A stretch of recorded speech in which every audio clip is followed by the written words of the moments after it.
इसका मतलब वो मान के चल रहे कि इनको इनको भाई अर्जुन पुरस्कार से सम्मानित करना चाहिए, ये योगी जी ये मान के चल रहे हैं। और अगर योगी जी अगर उन पर कार्रवाई नहीं कर रहे हैं तो उन्हें किसी भी, मैं समझता हूँ, अपराधी पे कार्रवाई करने का नैतिक हक नहीं है। जो चाटुकारिता और चाटुकारिता में ही लोगों में कंपटीशन हो रहा है। यूपी के कैबिनेट मंत्री संजय निषाद के द्वारा एक बयान दिया गया है, जिसके बाद अब हंगामा भी देखने को मिल रहा है। दरअसल उन्होंने एक जनसभा को संबोधित करते हुए ये कह दिया कि वो यहाँ तक ऐसे ही नहीं पहुँचे, बल्कि 7 से ज़्यादा दरोगाओं के उन्होंने हाथ पैर तोड़वा दिए और उनको गड्ढे में भी फेंकवा दिया। ऐसा उनका बयान है, जिसके बाद अब विपक्षी पार्टियों की तरफ से लगातार उन पर हमला भी किया जा रहा है। हमारे साथ बातचीत करने के लिए झारखंड से कांग्रेस सांसद सुखदेव भगत जी। सर, जिस तरह से यूपी सरकार में मंत्री हैं संजय निषाद, वो इस तरह का बयान दे रहे हैं कि हम यहाँ ऐसे नहीं पहुँचे हैं, 7 दरोगाओं का हाथ पैर तुड़वा कर उन्हें गड्ढे में फेंकवा कर हम यहाँ तक पहुँचे हैं, और अगर जरूरत पड़ी तो और भी हम इस तरह की चीज़ें कर सकते हैं। क्या कहेंगे? आपके माध्यम से मैं ये कहना चाहूँगा, यह तो बहुत ही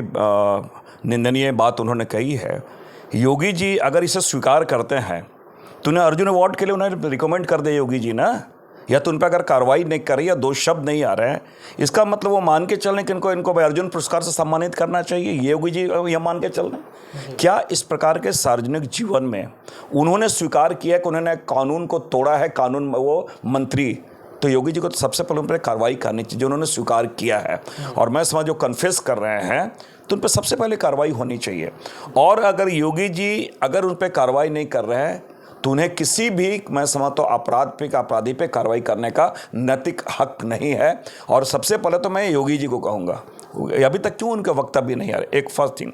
दूसरी बात, वो क्या मैंने कहा कि क्या भारतीय जनता पार्टी में इस प्रकार के लोग का जमावड़ा जो है, जिनका चाल चरित्र चिंतन अगर वो चिंतनीय हो या इस प्रकार की चीज़ें हैं, तो मैं समझता हूँ कि ये पूरे लोगों के लिए, मैं जो प्रतिनिधि लोग हैं उनके लिए, मैं समझता हूँ उनके प्रति अगर लोगों में जो एक भाव आता है ना, जो श्रद्धा का भाव जो घट रहा है, तो ऐसे लोगों के कारण ही श्रद्धा का भाव लोगों में घटता है। जी सर, जिस तरीके से एक और बीजेपी के सांसद की तरफ से जो बयान दिया गया, उन्होंने प्रधानमंत्री मोदी को लेकर कहा कि वो पिछले जन्म में छत्रपति शिवाजी थे, उस पर क्या कहना है? मैं समझता हूँ कि भारतीय जनता पार्टी में जैसे अकबर के टाइम में 9 रत्न थे ना, यहाँ पर ऐसे रत्नों की कमी नहीं है।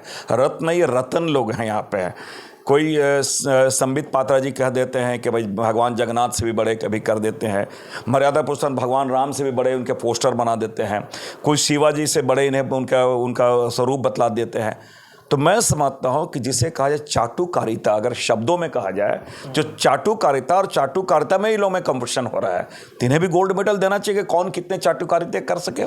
ये मैंने इसलिए कहा। और सबसे दुखद स्थिति ये है कि लगता है प्रधानमंत्री जो कि अच्छा लगता है, वो खुद में आत्ममुग्ध होते हैं, और इस प्रकार की जो चीज़ें आती है तो कभी मैंने देखा नहीं है कि कोई किस प्रकार की खंडन हो, कोई बातें हो, कोई इंस्ट्रक्शन उन्हें दिया जाए।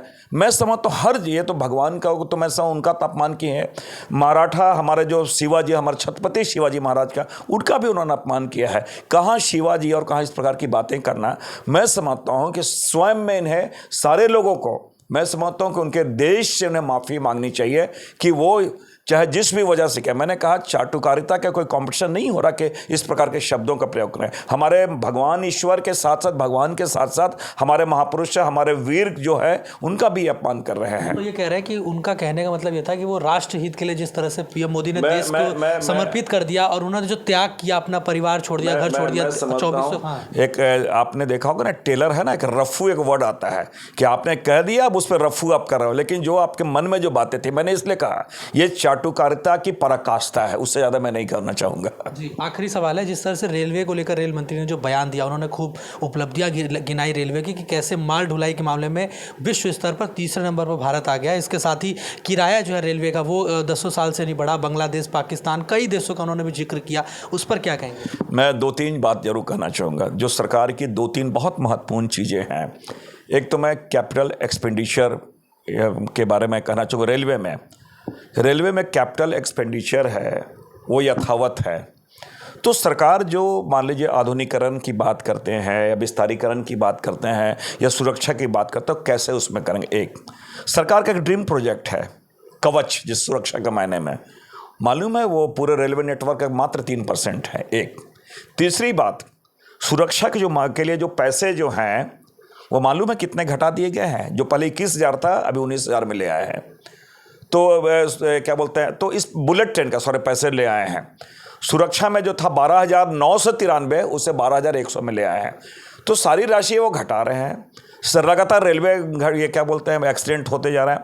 और मैं आपको बता दूं कि ये आपको विगत 10 सालों में 638 रेलवे एक्सीडेंट हुए हैं। तो मेरा ये मानना है कि वो आत्मबुद्ध ना हो, जो हकीकत है उसका सामना करे और प्रयास ये करना चाहिए कि रेलवे एक बहुत बड़ा सेक्टर जिसमें रोजगार के अवसर मिलते हैं। आपको मतलब आपने मालूम है 2.65 लाख जो पद है आज भी रिक्त है। 72,000 करोड़ ये नौकरी उन्होंने वो ये रिकमेंड किया कि इसे समाप्त की जाए। तृतीय श्रेणी और चतुर्थ श्रेणी के हैं। एक जो महत्वपूर्ण चीज़ और मैं कहना चाहूँगा, जिस प्रकार बंदरगाह हुआ, एयरपोर्ट हुआ, ये निजीकरण की ओर ये बढ़ा रहे हैं। और जब निजीकरण की ओर बढ़ा रहे तो टाइम स्लॉट होता, जो प्राइम टाइम होगा वो निजीकरण जो प्राइवेट कंपनी को जाएगी और सरकार रेलवे जो घाटे में आ जाएगी। तो इसलिए मैंने कहा कि अपने इन उपलब्धियों की जगह उन कमियों को करें और उसको बेहतर करें और रेल की जो सुरक्षा है वो कम से कम बरकरार रखें। ये सबसे पहले हम आपके माध्यम से यही कहना चाहेंगे। धन्यवाद सर। हमने बातचीत करी कांग्रेस सांसद सुखदेव भगत से। दिल्ली से मैं हिमांशु दुबे, डेली 24 भारत।